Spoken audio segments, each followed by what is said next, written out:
اعوذ باللہ من الشیطان الرجیم بسم اللہ الرحمن الرحیم۔ سرکار دو عالم صلی اللہ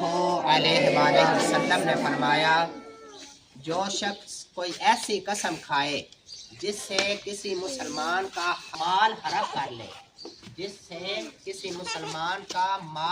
کر لے،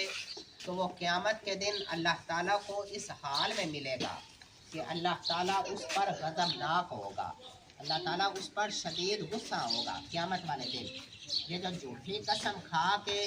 کسی کا مال حرام کر لیتے ہیں نا کہ یہ فلانی چیز میری ہے، میں اللہ کی قسم کھاتا ہوں، میں قرآن پہ ہاتھ رکھ کے قسم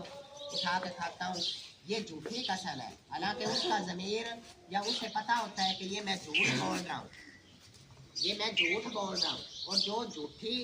قسم کھا کے کسی کا مال حرام کر لیتا ہے تو وہ قیامت کے دن اللہ تعالیٰ کو اس حال میں ملے گا کہ اللہ تعالیٰ اس پر غضبناک ہوں گے، غصہ ہوگا شدید۔